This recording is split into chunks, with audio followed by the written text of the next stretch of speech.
Hi, good morning. Evening வந்து இது டிஃபினுக்காக பாசிப்பருப்பு தோசை, அதாவது தெலுங்கில் வந்து பெசரட்டு அப்படின்னு சொல்லுவாங்க. இதுக்கு நம்மளோட பயிர் இருக்கும் பார்த்தீங்களா, இந்த இது பாசிப்பருப்பு வந்து இந்த இதுக்கு பெசலு சொல்லுவாங்க தெலுங்குல. இதுதான் பெசரட்டு. அதுக்கு நான் இப்போ வந்து ஊற வைக்க போகிறேன். இப்போ நம்ம ஊற வச்சாதான் ஈவினிங் வந்து இது தோசைக்கு அப்பப்போவே தான் ஆட்டி நம்ம சாப்பிடணும். இது ரொம்ப ஹெல்த்தி ஃபுட்டு, ஹெல்த்தியாக இருக்கும். ரொம்ப லைக் பண்ணுவாங்க ஆந்திராவில் வந்து. எம்எல்ஏ பெசரட்டு அந்த மாதிரி கூட சொல்லுவாங்க. இது மேலே வந்து உப்புமாவும் போட்டு சாப்பிடுவாங்க. பாருங்கள் இந்த கப்பில். இன்னொரு விஷயம் நான் சொல்ல மறந்துட்டேன். இந்த கம்பெனி இருக்குதுல்ல, டாட்டா சம்பூர்ணா, இதில் தான் நான் ஐட்டம்ஸ் எடுப்பேன். நல்லாயிருக்கும். ரொம்ப எப்படி சொல்கிறதுன்னா ரொம்ப ரொம்ப அருமையான குவாலிட்டி. இது எல்லாமே வந்து நல்லாயிருக்கும். எந்த விதமான கலப்படம் இல்லாமலே, கல் எதுவுமே இல்லாமலே சூப்பராக இருக்கும் இந்த கம்பெனி வந்து. பாருங்கள் நீங்களும் ஒரு வாட்டி வந்து. இப்போ நான் வந்து இது 1 கப்பு, இதில் வந்து 2 3 4 கப்பு நான் வந்து இது போட்டிருக்கிறேன். ஈவினிங்க்கு வரும். அதாவது ஒரு 4 பேர், ஒரு ஃபேமிலி, அம்மா அப்பா 2 பசங்க இருந்தாங்க, அவங்களுக்கு வந்து கரெக்டாக இருக்கும். அதில் வந்து அதே அளவு வந்து இப்போ இந்த கப்பில் 4 போட்டிருக்கிறேன் நான். சேம் அதே கப்பில் வந்து 1 கப்பு அரிசி இதுவும் போட்டுட்டு நான் வந்து இது ஊற வைக்க போகிறேன். இதில் இன்னொரு இது என்னென்னா, இது நம்ம ஓன்லி வாஷ் தான் பண்ணணும். இது மேலே வர இந்த மேலே இருக்கிற அந்த தோல் வரும் வெளியில் வந்து, பட் அது வந்து நம்ம ரிமூவ் பண்ணக்கூடாது. வெறும் வாஷ் பண்ணி அப்படியே தான் கிரைண்டரில் இது வந்து நம்ம ஆட்டிக்கணும். அப்போ நான் வேறு என்னென்ன போடணுமோ அப்போ நான் சொல்கிறேன் உங்களுக்கு வந்து. ஓகேங்களா? இப்போ இது ஈவினிங் நம்ம நெக்ஸ்ட்டு ப்ராசஸிங் நம்ம பார்ப்போம். இப்போ வாட்ரு ஊற்றுறேன் நான் வந்து. இது முழுங்கிடணும். இதோட பாசிப்பருப்பு வந்து ஃபுல்லாக வந்து இந்த மாதிரி. இது கொஞ்சம் நேரத்துக்கு அப்புறம் ஊறினதுக்கப்புறம் ரொம்ப இதாகிடும். இதுக்கப்புறம் தண்ணி பத்தாது. அப்போ மறுபடியும் நம்ம ஒரு கிளாஸ் தண்ணி ஊற்றி வச்சுக்கணும். ஓகேங்களா? இது மெத்தட். ஈவினிங் பார்ப்போம் நெக்ஸ்ட்டு வந்து. மார்னிங் இது நான் வந்து ஊற வச்சுட்டேங்க. இப்போ நான் இது வந்து மாவு ஆட்ட போகிறேன். எப்படின்னா நீங்கள் பாருங்கள். ஃபஸ்ட்டு வந்து நம்ம என்ன பண்ணணும்னா, ஒரு 6 பச்சை மிளகா கட் பண்ணியிருக்கிறேன். பட் இது காரம் அதிகமாக இருக்கும். நான் என்ன பண்ணுறேன்னா, ஒரு 4 பச்சை மிளகா வரைக்கும் தான் நான் போட்டிருக்கிறேன் இங்கே. ஓகேங்களா? அப்புறம் ஜிஞ்சர் வந்து நம்ம என்ன பண்ணுவோன்னா, ஆனியனும் ஜிஞ்சரு ஸ்மாலில் தான் கட் பண்ணி நம்ம போடணும் மேலே, தோசை மேலே வந்து. பட் இருந்தாலும் மாவில் கூட நம்ம ஆட்டிக்கிட்டால் நல்லாயிருக்கும். நான் இந்த ஜிஞ்சர் இதில் போடுறேன், டேஸ்ட்டாக இருக்கும். ஃபஸ்ட்டு வந்து நம்ம இது ஒரு வாட்டி வந்து மிக்ஸி போட்டுடலாம் நம்ம. ஏன்னா அப்புறம் இது மொத்தமாக சேர்த்தா அரிக்காது. அதனால நான் இது ஃபஸ்ட்டு இது நான் போட்டுடுறேன். மிக்ஸி அரைச்சிருக்கிறேன் பாருங்கள். பச்சை மிளகா, இஞ்சி இந்த மாதிரி ஆனதுக்கப்புறம் வந்து என்ன பண்ணலாம்னா, நம்ம இதுக்கு ஒரு 2 ஸ்பூன் உப்பு போட்டிக்கலாம். நம்ம 2 ஸ்பூனு. இந்த தோசை வந்து ரொம்ப ஹெல்த்தி ஃபுட்டுங்க. பெரியவங்களுக்கு, வயசானவங்களுக்கு, குழந்தைங்களுக்கு கொடுத்தீங்கன்னா ரொம்ப ஹெல்த்தி ஃபுட்டு. ஸ்டமக்கு எந்த எஃபெக்ட் இருக்காது, நல்லாயிருக்கும், ஜீரணம் அடிக்கும் அவங்களுக்கு. இந்த மாவோட வந்து அரிசி மாவோட இது கொடுத்தா ரொம்ப நல்லது அவங்களுக்கு வந்து. இதுக்கு சட்னி எதுவுமே தேவையில்லை. நம்ம அடை சாப்பிட்றோம்ல, அடை மாதிரி தான். ஆனால் அதோட வந்து இது ரொம்ப நல்லது. கேஸ் ஃபார்ம் ஆகாது, ரொம்ப நல்லாயிருக்கும். இதுலேயே வந்து கொஞ்சோண்டு நான் வந்து பெருங்காயத்தூள் கொஞ்சம் நான் போட்டுக்கிறேன். இது வந்து நான் சும்மா ஒரு ஸ்மால் பிஞ்சு நான் போட்டுக்கிறேன் இதில் பெருங்காயம் வந்து. ஓகே, இப்போ நான் இது வந்து மறுபடியும் மிக்ஸி போட்டுட்டு நான் காட்டுறேன் என்ன மெத்தடுன்னு. ஃபஸ்ட்டு வந்து இப்போ நம்ம வந்து அரைச்சிக்கிட்டோம். அரைச்சதுக்கப்புறம் என்னன்னா, கொஞ்சோண்டு இதில் வந்து வாட்ரு ஊற்றிக்கலாம் நம்ம. அப்போ தான் நல்லா ரொம்பவும் தண்ணி இருக்கக்கூடாது. அடை மாதிரி தான், அடையோட கொஞ்சம் லூஸ் ஆகிருக்கணும். சரிங்களா? இப்போ நான் இதை இது வந்து அரைச்சிருக்கிறேன். இது பாருங்கள். நான் இதை எடுத்து இதில் போட்டுக்கிறேன். தேவைப்பட்டா லைட்டாக தண்ணி ஊற்றிக்கோங்க. தேவைப்பட்டா கரெக்டாக வரும் இது. நீங்கள் இன்னொன்று நான் இங்கே வந்து என்னென்னா பழமலைச்சோலை அந்த இடத்துல வந்து நான் ஒரு நாள் தோசை மாவு வாங்கும்போது அடை மாவு இந்த பெசரட்டு மாவு அப்படின்னு சொல்லி விற்கிறாங்க. பரவாயில்லையே, நம்ம எதுக்கு செய்யணும், இங்கே வாங்கிக்கலாமே அப்படின்னு நான் போனேன். ஒன்றுமே இல்லை. அரிசி மாவுல தான், நம்ம சாப்பிட்ற நார்மல் அரிசி மாவுல தான் கொஞ்சோண்டி பாசிப்பருப்பு போட்டு ஆட்டி கொடுக்குறாங்க. பெசரட்டு மாவு அப்படி இருக்கவே இருக்காது. நீங்கள் பாருங்களேன், அடை மாவுன்னு சொல்லிட்டு வெறும் தோசை மாவு தான் அது வந்து மஞ்சள் போட்டு கொடுக்குறாங்க. ஒரு ஏதோ கடமைக்கு இது கொடுக்குற மாதிரி. இதுதான் ஒரிஜினல் மெத்தடு. நீங்கள் சாப்பிடும்போது எவ்வளோ ஸ்மூத்தாக இருக்கும் தெரியுமா? இது நீங்களே பண்ணிக்கலாம் வீட்டில் வந்து. இதில் இப்போ நான் என்ன பண்ணணும்னா ஜீரகம் கலந்துக்கணும். ஒரு 2 ஸ்பூனு ஃபுல் ஜீரகமும் நல்ல உடம்புக்கு நல்லது, உங்களுக்கே தெரியும் எல்லாமே வந்து. இது தேவைப்பட்டா நீங்கள் வந்து ஆனியனு இது போட்டுக்கலாம். மேலே வந்து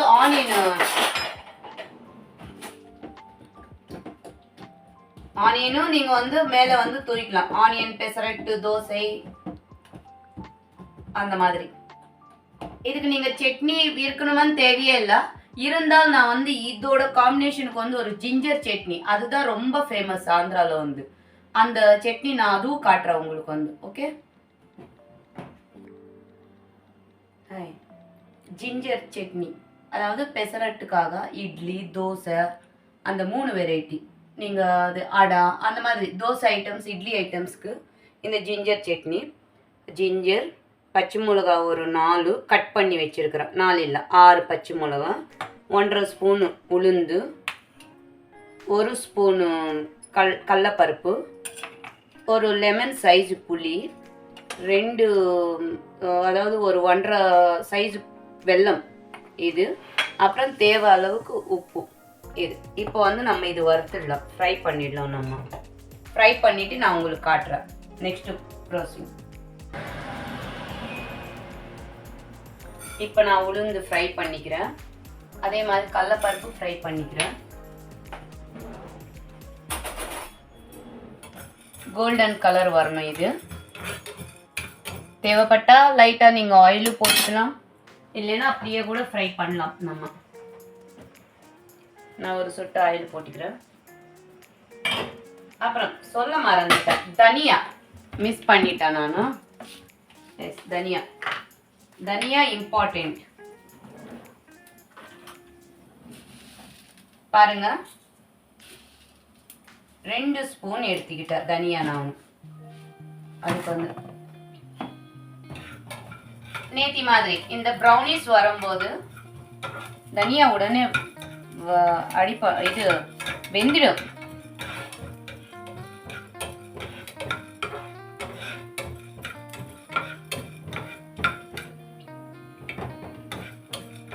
பாத்தீங்களா, ப்ரௌன் கலர் ஆயிடுச்சு, பருப்பு கோல்டன் கலர் ஆயிடுச்சு. இந்த ஸ்டேஜில் வந்து இந்த பதத்தில் நம்ம எடுத்து வச்சுக்கலாம்.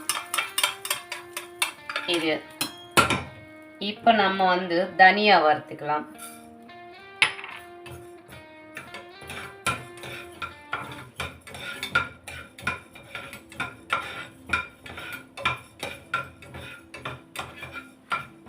உப்புமா சும்மா கடுகு அதெல்லாம் வச்சு தாளிச்சிட்டு அப்படியே அந்த தோசை மேலே வந்து மசாலா போடுவோம்ல, அந்த மாதிரி தான் போடுவாங்க. அது நான் இன்னொரு நாள் உங்களுக்கு நான் காட்டுறேன்.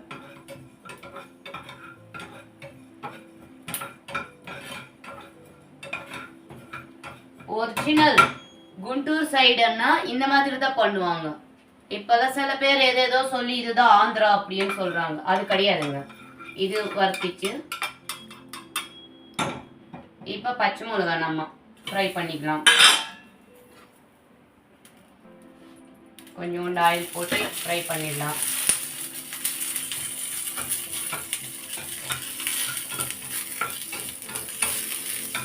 அந்த பச்சை மிளகாய் ஃப்ரை பண்ணும்போதே ஜிஞ்சர் கூட போட்டுடலாம். நம்ம ஜிஞ்சர் கூட ஃப்ரை தான் பண்ணணும்.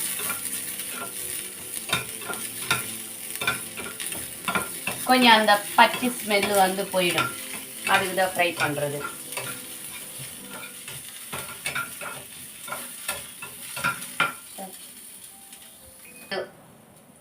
ஃப்ரை ஆயிடுச்சு. இதுலேயே புளி போட்டுடலாம்.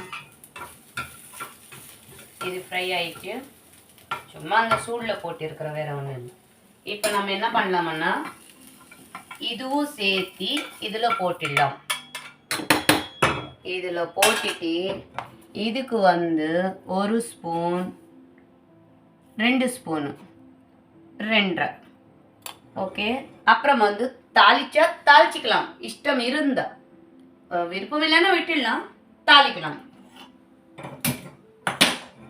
தாளிக்கிறது உங்களுக்கு தேவை. ஜஸ்ட் ஆயில் கொஞ்சோண்டு ஒரு 2 ஸ்பூன் ஆயிலு. இதில் வந்து காஞ்ச மிளகாய் வச்சு கூட நீங்கள் வேணால் பண்ணிக்கலாம். காஞ்ச மிளகாய் வந்து கடுகு கொஞ்சம், ஜீரகம் கொஞ்சம், உளுந்து கொஞ்சம், ஒரு காஞ்ச மிளகா,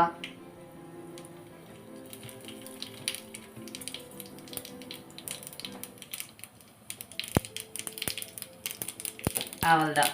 அந்த அந்த பதத்தில் ஆஃப் பண்ணிட்டீங்கன்னா கரெக்டான மெத்தடில் இது வந்து இதாகிடும். தாளிக்கிறது வந்து ரொம்பவும் கரியாமலே நல்லா கரெக்டாக இருக்கும் பதத்து. இப்போ கொத்தமல்லி கறிவேப்பிலை போட்டிருக்கிறேன் நான். இப்போ நம்ம என்ன பண்ணோம்னா இது மிக்ஸி ஜார் அடிச்சிக்கலாம். நம்ம வந்து அரைச்சிட்டு வரேன் நான். நம்ம இப்போ தோசை போடலாம். எல்லாம் இப்போ ஆயிடுச்சுல. இப்போ நேற்றுக்கு சொன்ன மாதிரி தான் கொஞ்சோண்டி போட்டிடணும்.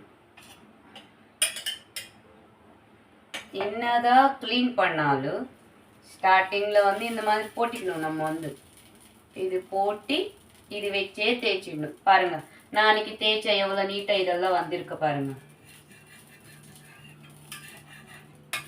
ஏன்னா சில கல் வந்து டெய்லி தேய்ச்சிட்டாலும் தோசை வராது நமக்கு. பிரச்சனை. ஆனியன் வைக்கணும், உருளைக்கிழங்கு வச்சு தேய்க்க சொல்லுவாங்க, என்னமோ டிப்ஸுங்க வரும். தேவையே இல்லை. பார்த்தீங்களா? இந்த அவ்வளோதான். ஆனால் இன்னொன்று, ஆனியன் வச்சு தேய்க்கும் போது செம்ம சூப்பர் ஸ்மெல் வரும். எனக்கு ஆனியன் ஸ்மெல்லே பிடிக்காது ஃபஸ்ட்டு.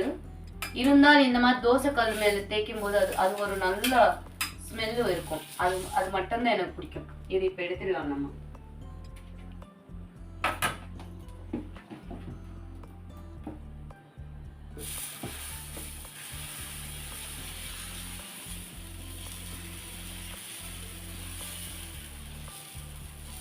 இது மேலேயே நம்ம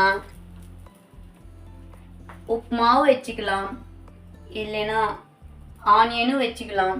உப்புமா வச்சுக்கிட்டோம்னா உப்புமா பேசுறட்டு சொல்லுவாங்க. ஆனியன் வச்சுக்கிட்டோம்னா ஆனியன் பேசுறட்டு சொல்லுவாங்க. ஓகேங்களா? இப்போ நம்ம ஆயில் போட்டுடலாம். இதில்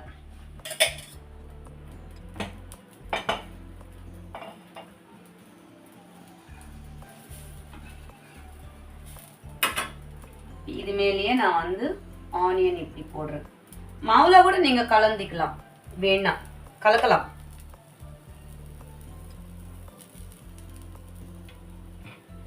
இப்படியே ஸ்ப்ரெட் பண்ணிடுங்க.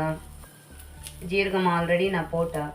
உங்க இஷ்டம். உங்களுக்கு ஆனியன் நிறைய சாப்பிடணும்னு தோணிச்சுன்னா நிறைய போட்டுக்கோங்க, கம்மியாக சாப்பிடணும் அப்படின்னா கம்மியாக போட்டுக்கோங்க.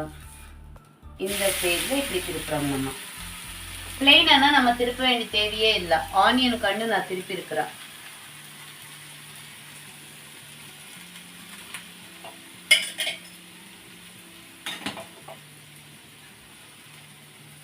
நான் இந்த மாதிரி தோசைக்கு எல்லாத்துக்குமே வந்து ஒன்று நெய் யூஸ் பண்ணுவேன், இல்லைன்னா கோல்டு வின்னர் ஆயில் யூஸ் பண்ணுவேன்.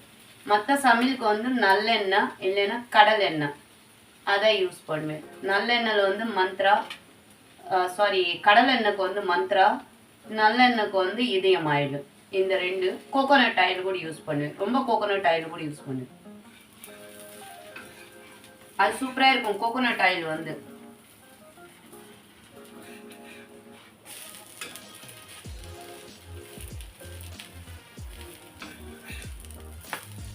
பார்த்தீங்களா?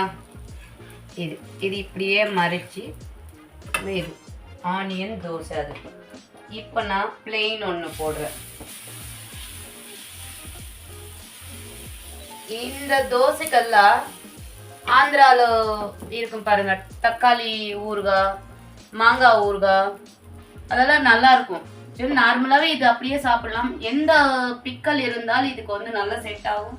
தேவையில்லைன்னு நினச்சிங்கன்னா பிளெயினாக சாப்பிடலாம். ஏன்னா ஆல்ரெடி நம்ம வந்து ஜிஞ்சர், பச்சை மிளகாய், ஜீரகம் எல்லாமே போட்டிருக்கிறோம்.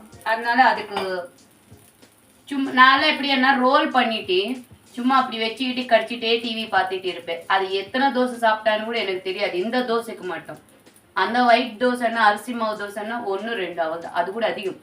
இதென்னா 3 சாப்பிட்டுடுவேன், கண்டிப்பாக சாப்பிட்டுடுவேன்.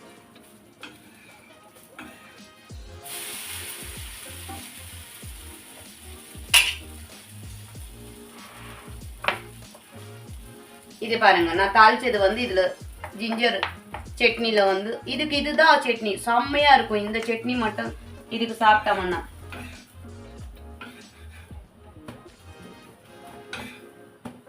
நீங்களே பாருங்களேன். நீங்கள் யாராச்சும் வந்து அந்த நங்கநல்லூர் இதுக்கிட்ட போய் மாவெல்லாம் வாங்கிட்டு இருக்கிறாங்க பார்த்தீங்களா, அந்த இடத்துல நீங்கள் மாவு எடுத்து வரீங்கல்ல, இந்த மாதிரி என்னைக்காச்சும் வந்துருக்குதுங்களா? தோசை மாவுல தான் நம்ம சுடுறோம், கலர் மட்டும்தான் சேஞ்ச், கொஞ்சம் ஓண்டி தான் போடுறாங்க. முழுக்க அரிசி தான் இருக்குது. பாசி பருப்பு பண்ணதே கிடையாது. அதுல வந்து பயிறு பருப்பு.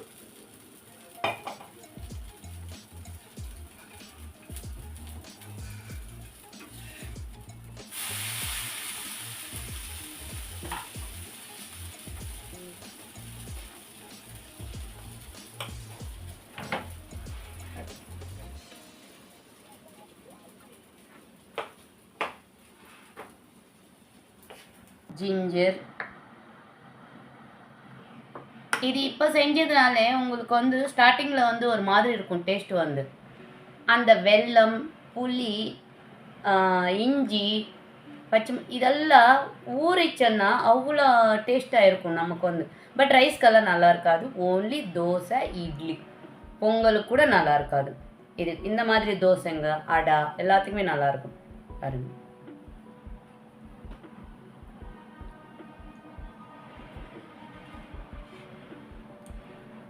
எவ்வளோ ஸ்மூத்தாக இருக்குது பார்த்தீங்களா?